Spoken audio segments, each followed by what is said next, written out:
Well, it's on. 67% say that if the Hunter Biden, Joe Biden laptop story is true, they want President Joe Biden to be impeached. And according to Epoch Times, Joe Biden has paid the legal bills in connection with his son's business dealings with China. And according to the DHS, 1.6 million illegal aliens have been released into the country since the Joe Biden administration. 1.6 million. Tonight, urgent warnings from the border, with the Border Patrol releasing these new images, saying a record 221,000 migrants crossed into the U.S. last month. Local officials expect that could soon double. Numbers like that would be completely overwhelming to our community. The surge is expected after the Biden administration decided to end a COVID border restriction called Title 42. The Department of Homeland Security estimates more than 170,000 migrants are waiting in Mexico, planning to cross when Title 42 is lifted May 23rd. What do you need from the Biden administration between now and May 23rd? Plans would be helpful, commitment for additional funds. Migrants who cross through the Rio Grande Valley come through this bus station in downtown McAllen. And officials here worry that if the numbers get too high, it could overwhelm the bus station, the shelters, leaving people with nowhere to go and sleeping on the street.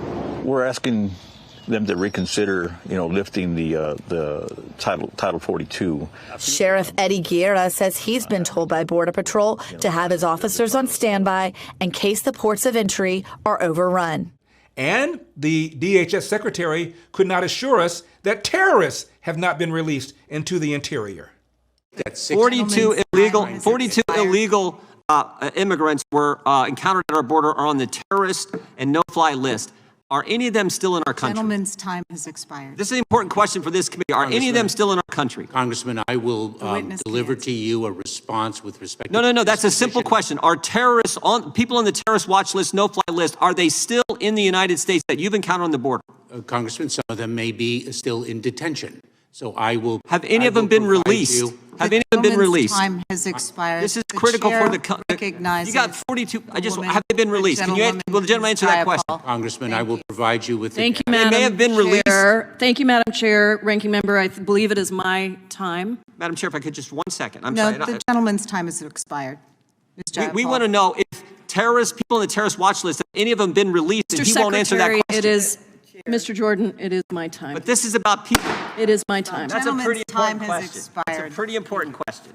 Thank you. I can't believe Secretary the Mayorkas majority doesn't want to know the answer to that Ranking Member. And will we be forgiving their student loan debt? Speaking of which, the president wants to forgive as much as $10,000 of student loan debt. There is talk of debt relief. There's bailing out of businesses, which is a good thing to do. What about the students? Is now a time to forgive student debt and then restructure how we pay for college so we're not here again in 10 years? The answer is yes. That's why I proposed and the House, Nancy, put it in the plan to immediately provide $10,000 in debt relief as stimulus right now for students. Now, several studies have said the primary beneficiaries are middle and upper class people, and 60% of the debt is graduate students, which means this is sort of reparations for white people. Now, who went to the White House Correspondents' Dinner, and did they wear face masks? You just told me you're going to the White House Correspondents' Dinner.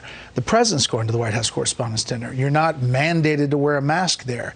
But the administration at the same time is fighting a lawsuit to mandate people on planes, trains, and trains and buses to wear masks. So, if you're sitting at home, there's a disconnect here. Well, I think most of us understand the difference between a hotel ballroom and an airplane. And again, a lot of this is about what authorities the CDC has. So even if they don't think we need it at all, they'd still want to make sure that we get clarity in court on the legalities of it. But look, as a practical matter, and I know this is confusing, if you're getting on an airplane, it's your call. It's up to you. And I think the most important thing right now is that everybody's treated with respect, those who choose to wear a mask and those who choose not to. Well, it's up to you if the administration loses. the appeal. Could be either way, right? Because if it expires, then even if the CDC has the authority, they might not want to use it. The legal side is about clarifying the public health law in this country. The practical side is travelers want to know what to expect when they're getting on a plane, getting on a bus, getting on the subway. What did he just say? Actually, the air on planes better than the air not on planes because it's constantly being filtered. Cut me some slack, Jack. Chomp don't want to help, Chomp don't get the help. Say can't hang, say 7 Up. Well, that's all for today's Larry Elder on YouTube. We're now showing a shorter version of our show on YouTube. That's after being censored and demonetized for a whole year. Full episode can be watched on our website, epictv.com/Larry Elder. That's epictv.com/Larry Elder.